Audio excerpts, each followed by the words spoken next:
la bienvenida a este espacio y los buenos días a Jorge Ortiz, periodista, analista político. Jorge, qué gusto, gracias por estar con nosotros. Al contrario, gracias por la invitación, Liz. Buenos días. Jorge, situación complicada para el gobierno a mitad de gestión, ¿no? Si bien realiza cambios al interior de su estructura, por otro lado, pues se enfrenta a una resolución que tendrá esta comisión que investiga el caso Encuentro y que en 10 días se pronunciará, y todo apunta a la recomendación de un juicio político. ¿Cree usted que habría las causales? ¿Cómo pinta ese panorama para el gobierno? No, sin duda no hay las causales, y es evidente que esa comisión no es una comisión, es un pelotón de fusilamiento.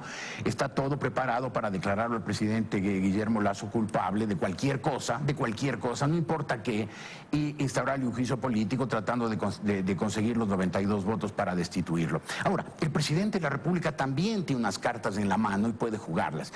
Creo que hizo unos cambios en el gabinete oportunos, tardíos, debió haberlos hecho mucho antes, pero en fin, los hizo y hay que darle el beneficio de la duda. Creo que el ministro de Gobierno ha empezado bien, es un hombre, según parece, yo no lo conozco, inteligente, parece que es un hombre además dinámico, que entiende bien el panorama, que sabe lo complicado que está el gobierno, que sabe la agresividad de sus tres grandes adversarios, Correa, Nebot e Issa, que están juntos y revueltos, dispuestos a tumbarlo.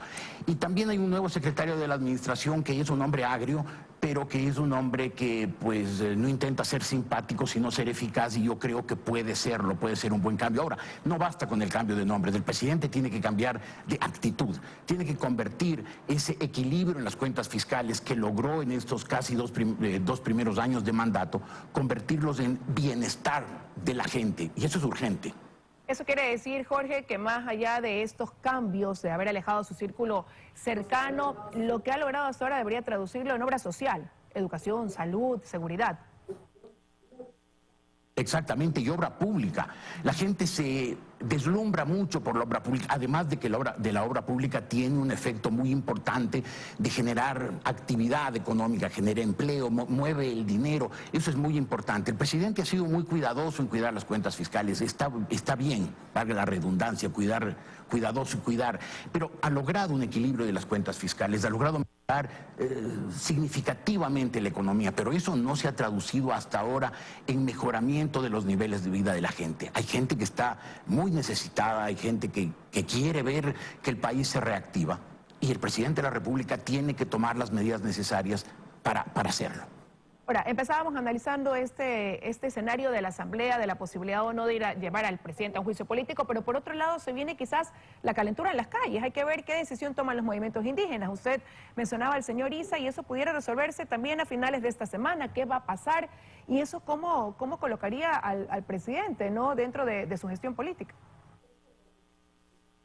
Claro, el señor Issa está necesitando de dar un golpe de efecto político. Sus resultados electorales de la gente que lo sigue a él, es decir, de los comunistas indoamericanos, fueron bastante inferiores a lo que él esperaba. Entonces, en este momento tiene que demostrar que sigue siendo un hombre poderoso, que está en el mismo nivel de Correa y Nebot, y que pueden recuperar ese trío con brío que se lanzó contra Lasso desde el comienzo de su gestión. Ahora, tiene que medir muy bien los tiempos, porque a mediados de mayo, al 14 si no me equivoco, hay un cambio de las autoridades seccionales. En el año 19, en octubre del 19 y en junio del 22, hubo autoridades municipales, sobre todo en la provincia de Pichincha y sobre todo en Quito, muy complacientes con la violencia y con la agresividad del señor Issa y sus huestes.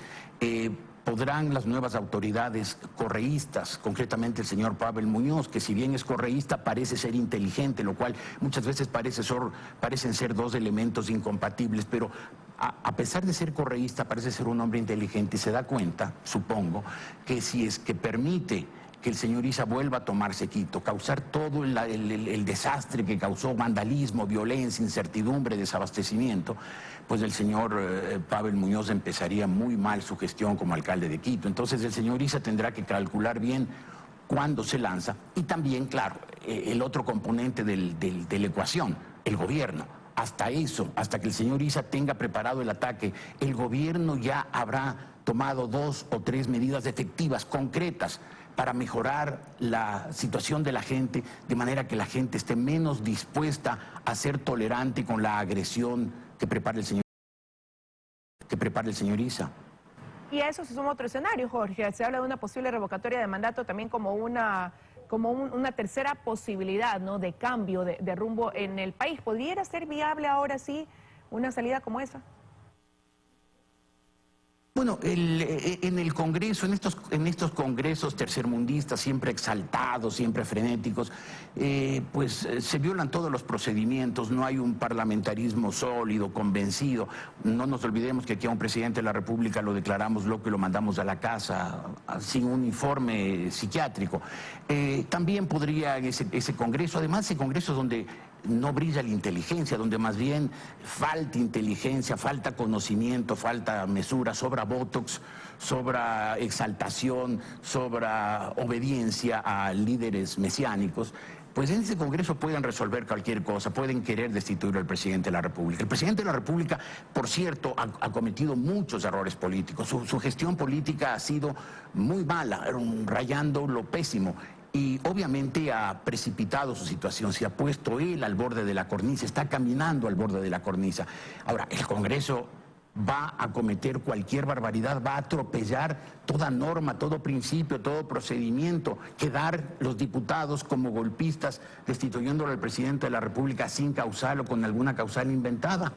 Lo veremos, en la política ecuatoriana todo es posible, sobre todo lo imposible.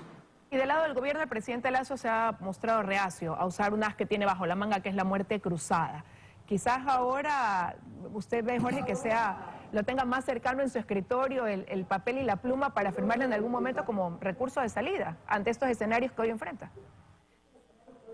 Bueno, yo creo que el momento que se activara un proceso de destitución, el presidente de la República no le quedaría más que jugar la carta de la muerte cruzada. Debió haberla jugado hace un año, después de haber tenido una muy exitosa campaña de vacunación que le llevó su popularidad al 75-77%. Ese momento, si tenía un poco de sensibilidad política, si tenía unos asesores políticos a los que escuchaba, hubiera ido a la muerte cruzada, se hubiera aliviado él su situación política y le habría solucionado la situación al país de tanta incertidumbre. No lo hizo, a lo mejor ahora va a tener que hacerlo. Y por cierto, no es lo mismo sacar el as de la manga cuando a uno le conviene que cuando uno está por cortarle la mano y no le queda más remedio. Ahora, Jorge, pero todos estos escenarios, ¿cómo proyectan al país el querer alejarlo de esta estabilidad democrática, el comenzar a hablar de que hay estas posibilidades?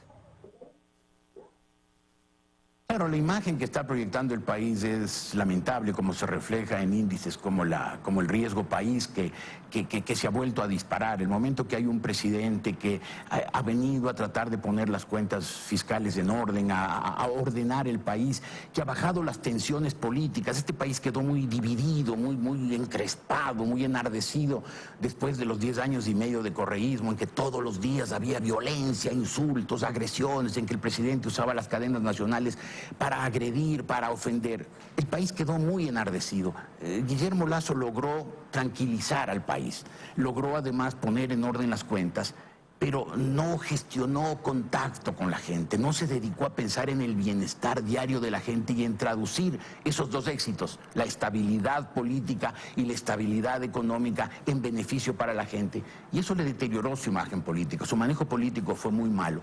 Pero el mundo entero recibía la imagen del Ecuador, un país ordenado, un país que atacó y venció la pandemia con mucho éxito, con mucha decisión, con mucha determinación, que estaba tranquilo, que tenía un presidente, un gobierno que manejaba el dinero público sin alboroto, sin desorden, sin irresponsabilidad. Pero claro, de pronto ven que a ese gobierno lo quieren tumbar, que hay un pacto completamente contra natura entre un comunista indoamericano, Issa, un populista tenebroso, Rafael Correa, y un líder supuestamente de la derecha, Jaime Nebot, y los tres conforman un trío con brío que se lanza a tumbar al presidente. Obviamente dicen ese es un país inestable, que no solamente está al borde del abismo, sino que hay demasiadas manos dispuestas a empujarlo. Quiero agradecerle, Jorge, que nos haya acompañado esta mañana con su análisis sobre lo que está enfrentando el país en materia política, ¿no? Y lo que pudiera conllevar algunas de las decisiones que hoy se debaten están sobre la mesa. Gracias, Jorge. Gracias, Liz. Un abrazo para usted. Son las 7:58 ya de la mañana.